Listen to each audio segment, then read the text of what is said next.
decide to pick first. If Jace was locked in for Dawn, it would be his first pick as well. Oh, wow.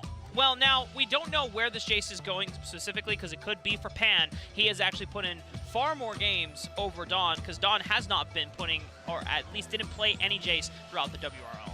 Yep, so this could potentially be mid lane. We did see Baron lane Jace for the WRL, but this Rakan, I want to talk about this Rakan for Maynard. This is a huge pick for Maynard. This is pretty much the main engage source for Vivo Keed. And for Vivo Keed, this pick has so much meaning. It has so much story and narrative behind it. When you go back to the lower finals that allowed Vivo Keed to advance to the grand finals playing against Omega, when they were against Liberty, it was a full 5-game series. In Game 5, Mayna finds a late game flank, knocking up and synergizing with Katrina, who was playing the Yasuo, to win that match and allowed them to at least get top 2 in their region here. And Mayna going back to Comfort, going back to a pick that he made a name on as the #1 support rated on the All-Pro team for the Wild Tour in Brazil. He's bringing it back once again. Nice little accent there as well, I saw that. You gotta give shout-outs to the Brazil region. Much love, man. Oh, the Wukong being picked up with the Lee Sin as well. Now, the interesting thing about Cherry is that he's prioritized a lot of Kha'Zix, Jax, and Olaf, but he always just falls back on the Lee Sin. So he wants to play more aggressive style, maybe with this Jace as well, which potentially could mean that the Wukong is going to go up into the Baron lane. So this is a very heavy AD Bruiser style top side of the map. A lot of physical damage. Now, Vivo Keed, if they wanted to get crazy, I'm just checking here. I don't think they've played any Rammus so far, you know. If we wanted to get super wild, there's a lot of physical damage already. Obviously, if you lock in the Rammus and then boom, double slam AP, then you're feeling pretty not okay as Rammus. But Vivo Keed with the Morgana, though, and that's a nice flex pick, could go into the Dragon lane for Slash. Yeah, could go in the Dragon lane, could also go into the mid lane as well. Katrina has played it once this year in the Wild Tour, so it could be a little bit of a flex pick. There was a few changes to Morgana recently as well. A few buffs, surprisingly enough, even though she was quite a popular pick. The root duration got increased. There was the second ability that also got buffed in terms of jungle damage. So could potentially go in the jungle as well as minion damage too. Yeah, minion damage and everything as well. Yeah, so going to the second side, you can see Vivo Keed banning out the Lux and also the Varus. And we'll see what J-Team bans out last with that Corki. So Vivo Keed already taking away long-range damage away from J-Team because they know that the 3 cores of these melee champions have to go in. They cannot poke from a long-range distance outside of Jace whenever he has Accelerated Shock Blast, but it doesn't have the uptime as things like a Piercing Arrow from Varus or a Light Binding from Lux. Yeah, so you need some sort of backline sort of damage, but at the same time it has to be I feel like a mobile one, because like you said, because J-Team are just all going to go in, which means that your backline is going to be very isolated. Exactly, very exposed to the rest of Vivo Keed. And tell me, Stuart, do you want to be exposed to a giant bug from space? No, I do not. And especially a lover like Rakan as well. Yeah, it's a lot of engage tools, and Vivo Keed doubling down with the Jarvan. That is something that Odysseus has run a few times in Wild Tour. Yep, he has played it twice in the Wild Tour up in the Baron lane, so it's going to go back to that. And all of it, oh! That was fast. Okay, well, J-Team with the 180, they have triple bruisers all on the top side of the map, but now they have answered back with a late game hyper carry marksman and an enchanter behind it as well. There's not much protection for this Vayne, but within the lethal tempo era that we are now in, Stuart, I know you have had first taste of it. Vayne is insane if you get to the late game. Yeah, Vayne with lethal tempo is huge because her second ability, every single time auto attack 3 times, you get that true damage. With lethal tempo, when you keep on attacking champions, you get that max 6 stacks, you get that huge burst of attack speed. With a Lulu by the side as well, it's going to be big. She's a machine gun at that point. Yeah. And a machine gun of percent max health true damage. I mean, tell me, how is Vivo Keed? If you don't lock her down, how do you prevent her? Source of AP damage. Now, Vayne does deal true damage, so that can definitely help out. But you see, Jace, Lee Sin, Wukong, and Vayne all do AD damage. So I'm looking for like Maynar and also Odysseus as well to build some armor, especially items like Death Stance. Yeah, because Barry is not going to be putting out a bunch of burst physical damage anytime soon. So if you're able to prioritize some defensive stats, if Vivo Keed find the advantage on their side, because then it becomes much harder for J-Team to even fight back in the mid game. Now, going back to what we expect for J-Team, how they want to play this game. You already mentioned before, very strong top side of the map. This Jace Lee Sin, a deadly combo that we saw Rix get to a little bit of an early advantage, not able to snowball it completely well. J-Team, they have the potential to leverage that advantage this time. Yeah, so the top side of that might be a little bit of stalemate, but like I said, I think it's all that focus on that mid lane, trying to get that Jace ahead against Twisted Fate. Because Twisted Fate can't really do too much, you know, not really a mobile champion or anything. He's going to throw out cards, try and do his best to clear the wave. This top lane is pretty much just going to be just a back and forth fight, but I'm just really looking forward to Lethal Tempo. It's the first time we see Lethal Tempo icons. the first competitive game. The Resident Marksman caster has been dying to see Marksman played at their full potential, and it's been a little bit of a disservice to his pleasure when he just sees Lucian and Corki being played with Hullbreaker. But hold up, J-Team, this is exactly what we called for.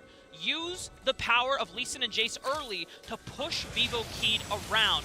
But they are being very defensive. They go back in for the reinforcements, but Mena trying to lock down Cherry, but it's not enough. J-Team strikes first with first blood. And J-Team is the aggressive team to start off with. We know that Vivo Keed is a little bit of a slower team. They don't really like to make these early game plays, and Mena tried to dash in, tried to get a pick off onto Cherry, but unfortunately for him, he just died instantly. He just gone. He just dashed in. It was like, I'm kind of tanky.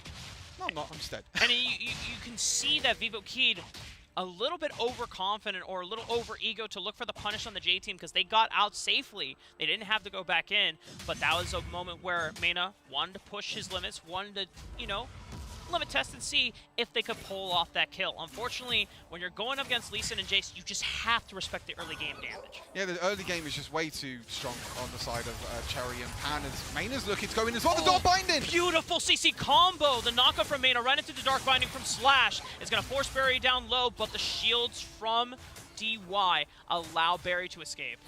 Yeah, I believe that is also exhaust going down as well from Berry, so he might lose a few minions though on the bot side of the map. You can see that they're pushing in now. Slash and Mena are both pushing in, so nothing really that they can do at the moment with that advantage. Obviously, it's still being early on in the game. They can't really get any tower plates or anything, especially as a Morgana as well. But nice play by Mena. You know, he's trying to, you know, this is the Mena that we know. You know, this is the Mena that likes to play aggressive at times, likes to try and get them picks, and there's no change as well coming into Worlds. Yeah, Mena is going to put his whole heart out onto the Rift. He is ensuring that he is not going to be playing with fear in his heart. He is looking to always go forward.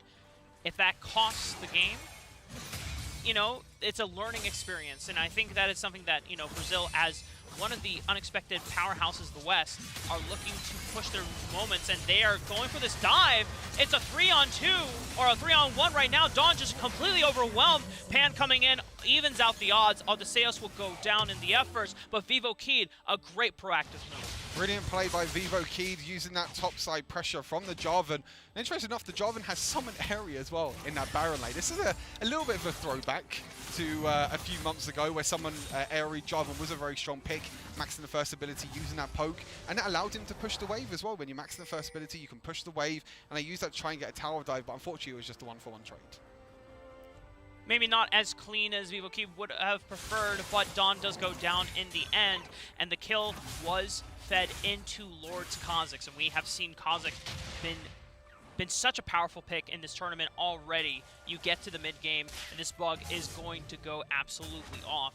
Duskblade completed. We're not at the first objective quite yet. Still 35 seconds left to go, which now leaves Vivo Keed and J-Team some time to get in these resets and set up the first rotation for the objectives. It's going to be interesting to see what both teams actually go for. Do you prioritize the Rift Herald, which I seem like is something that the teams are prioritizing more at the moment, going towards the Rift Heralds, trying to get that early game advantage. But 15 seconds till the Dragon, you can see that most of the players are going to go back to base. They're going to be able to pick up their first items, which pretty much everyone has completed across the board. But Mena's back in a little bit too late, and it looks like J-Team are going to have priority over that Dragon. They're actually going to prioritize it, especially as an Infernal Dragon as well. Will give Vayne a lot more power, or they could just be looking towards the spot lane tower. Taking their time here. It looks like Cherry's the only one that is on the Dragon, because they know that Vivo Keed are not making aggressive entrances into the pit. They're preferring the Rift Herald. They want to go for the extra turret gold, looking for first brick. But you already see the adaptation from J-Team. They're not investing all their players right onto the Dragon. because they want to make sure that they don't lose out on the first brick race here, which means that Odysseus and Meta have to do everything they can to neutralize the advancement. Yeah, they're trying to stop the bot side of the map for being taken down, that first tower being taken down. You can see the Lord is now moving on to top side of the map as well. With the Rift Herald, he does use a Rift Herald as well. Dragon does go over to the side of J-Team, but what can they do with it? And look at this, Dawn proactively forcing Vivo Keen away from the turret. He uses the Cyclone, and now Katrina has to advance forward so they can look for first brick, but already, yes, Dawn goes down. Pan is here to defend the turret from going down, and now J-Team, they have an opportunity to look for first brick on the flip side. It's a 2-for-1 trade over a wall. There's fights happening top, there's fights happening bot, but I think the main thing to notice is that Vivo Key couldn't get that first tower with that Rift Herald, and J-Team come out on top with that Infernal Dragon, and you're going to be getting that scaling AD that Vayne loves and the rest of this team loves as well. And you have to think back and consider, what is the payoff for a Rift Herald versus getting the first Dragon? It's usually you get the first brick and an influx of immediate gold. Yep. The fact that J-Team played so well knowing that advantage that Vivo Key were looking for, neutralizing the first brick being taken, and also giving their Vayne that gold from the plates on the bottom side of the map, just goes to show how well prepared J-Team are going against Vivo Keen. Yeah, Dawn did really well to defend the top side of the map, the tower dive as well, and also Lord was there to help protect him, and you can see there's a bit of a trade, but Dawn's actually going to be the one that's just going to take the first tower of the game. That is just absolutely incredible. I mean, J-Team, this is the 5th seed from China technically, since OMG couldn't make it due to complications. But J-Team are stepping up to the plate, and they're representing China well on the international stage, just in the macro play alone. You can see that China, even if it is their 5th seeds, you can see how strong they are as a region coming into Icons, and now they're just going to look to take the top side tower as well. And this is a J-Team that focused that Dragon early on to go for the more scaling in terms of mid and late game, and they were like, okay, you can take the Rift Herald for the early advantage, but Vivo Key weren't able to take that advantage at all.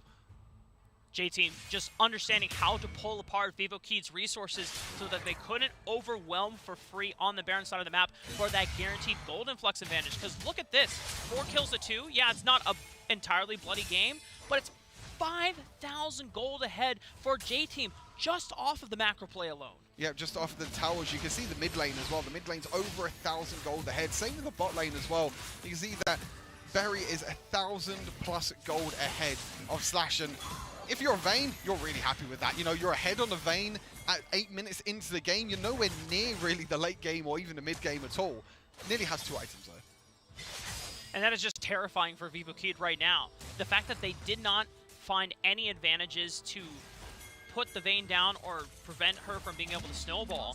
Yes, Barry hasn't participated in kills, but she's about to hit 2 items just under 9 minutes in the game. And already with the Lethal Temple changes, you have the Lulu behind you as well to give you the extra attack speed. This is an on-hit focused build.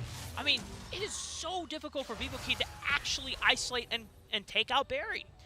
You do have some sort of crowd, you know, it's a little bits of crowd control here and there for Vivo Key, but I think even with that crowd control as well, the Vayne's just going to get so far ahead. Nearly has the most gold in the entire game right now, with Pan getting a little bit further ahead. Even goes Proto Belt on Vayne as well to dodge, you know, the likes of knock up from Rakan, the bindings as well.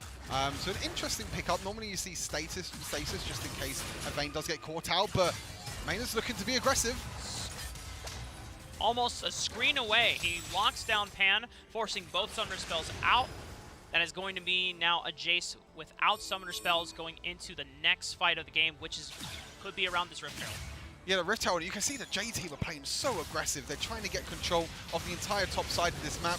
There is a ward there, but it's 4 members over to the side of J-Team on this top side of the map. Meanwhile, Odysseus is on the bot side trying to get a tower, but they've just got full control of this Rift Herald. Yeah, Vivo Key cannot invest all the resources into contesting the Rift Herald at the moment. And the fact that J-Team, we just go back to the 5-minute mark where J-Team made that original trade.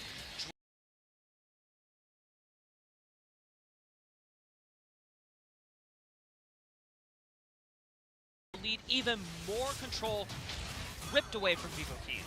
I'm not too sure if Cherry actually realized, but I think he actually saw Slash go back to base. And as soon as he saw Slash go back to base, he was like, now's the time to use a Rift Herald. I'm not too sure if he actually got vision or not onto Slash, so I don't know if that was just lucky timing or he actually planned that, but being able to just time up Retail perfectly, knowing that the main wave clear of Vivo Kid has gone back to base, means they can break that mid lane tower. I mean, the game awareness from J-Team is just absolutely incredible already. They're just knowing where Vivo Kid want to go and allocating just the sufficient amount of resources to deal with and neutralize any advantages that Vivo Kid would have gotten.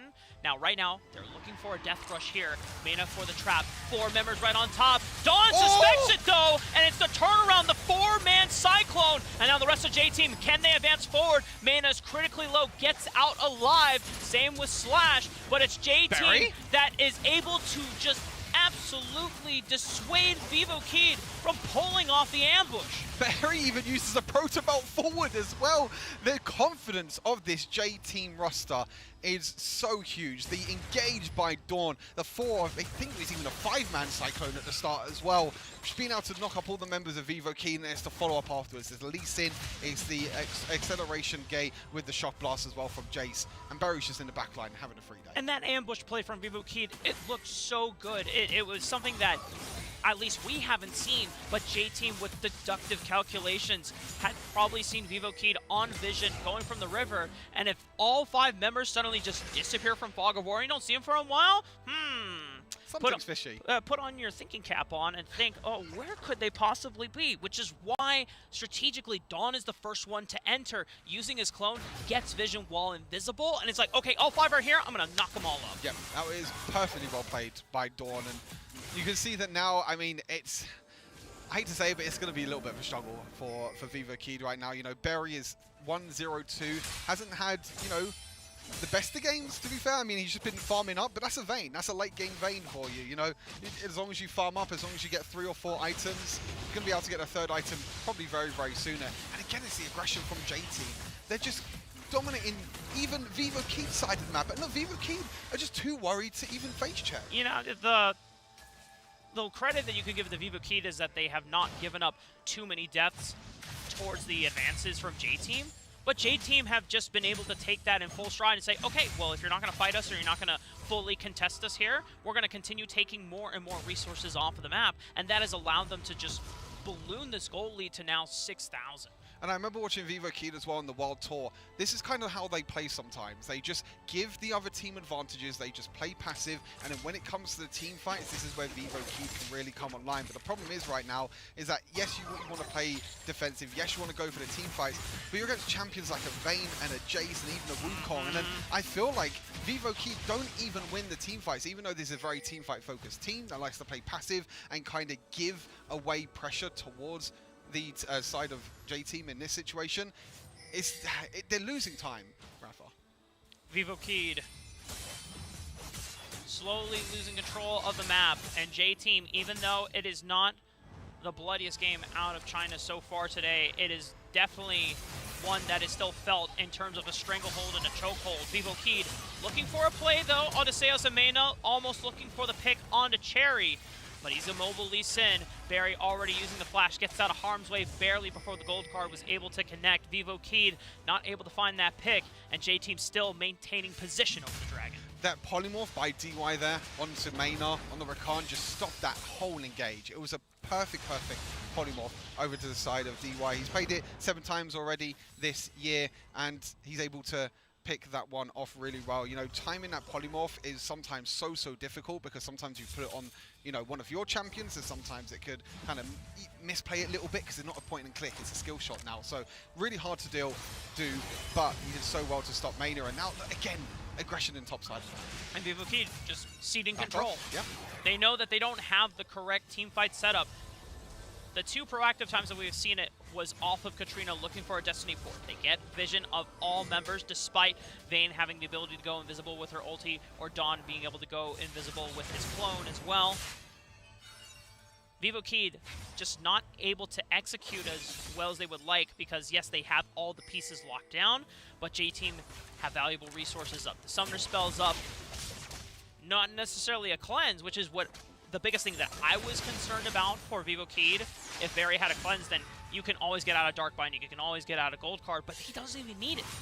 The fact that it's a proto belt, as you already called out before, just speaks volumes about J-Team's confidence in this game. I totally agree with you, and I think with a Lulu by your side as well, even though sometimes you might get caught by a stun card or even a binding, Lulu's shields and everything, wild growth as well, and BO3's looking for another catch, is another death brush, but look at Cherry around the side. Pan was forced to use the stasis here, but as you called it out, Cherry looking for an insect play, potentially flanking BO3 from the left side. Katrina forced to use the Destiny to get eyes on top of every single member of J-Team, but it's not enough for BO3 to find an angle back onto J-Team. They still maintain their position, and the third dragon coming up in 15 seconds. J-Team already have 2 dragons. They took that second Rift Herald as well, which allowed them to take the mid lane tower, but for BO3, I mean, this is what we know about them.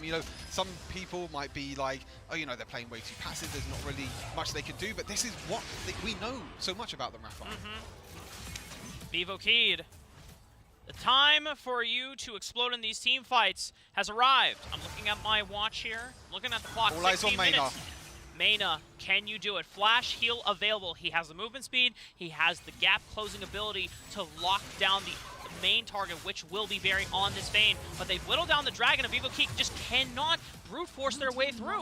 Again, they're trying to get an advantage on the top side of the map. They do take down a tower.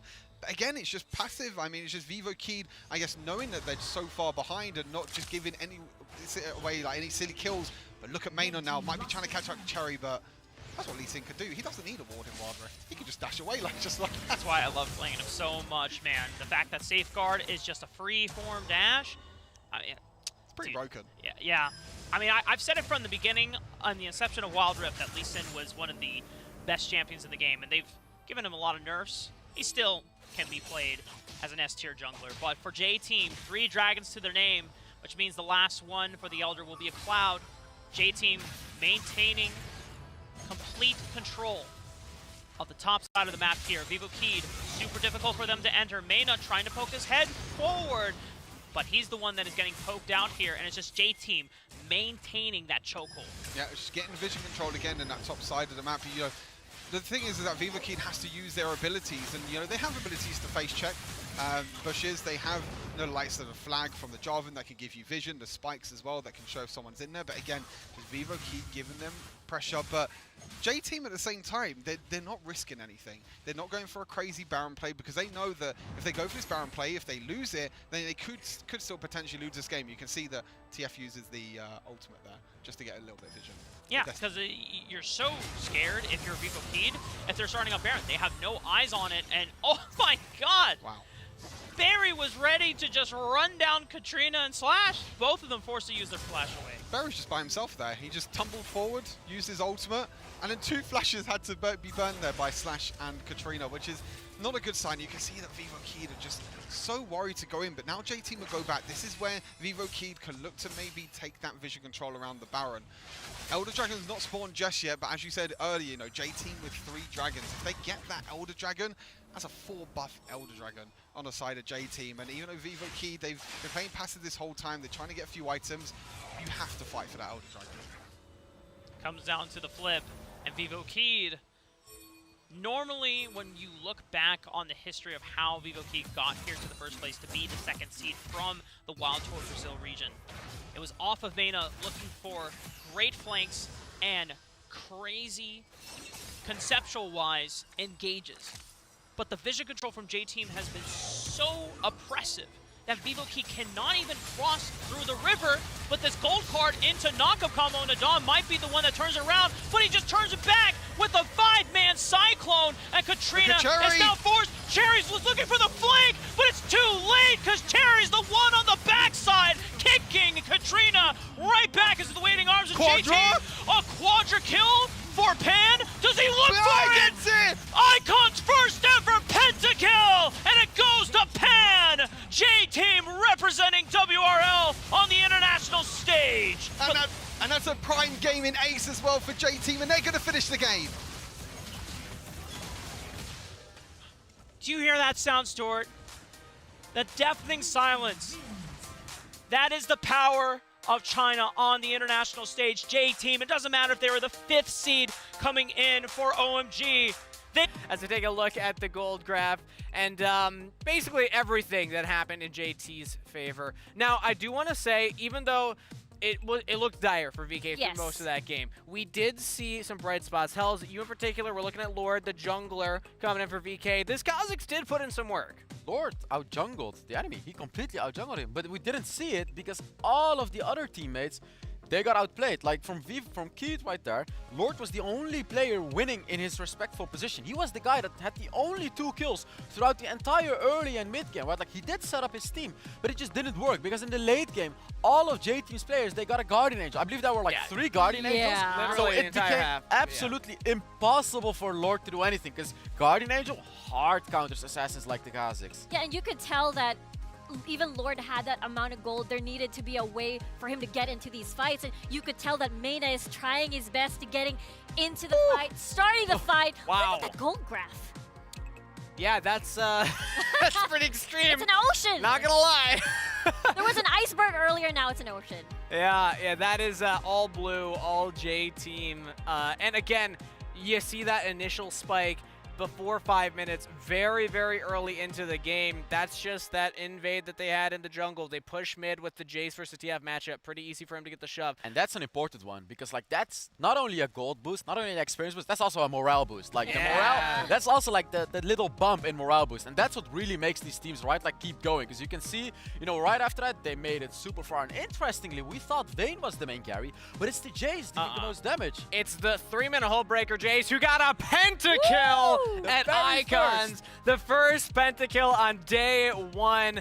Insane performance from Pan. What is with today? We got our first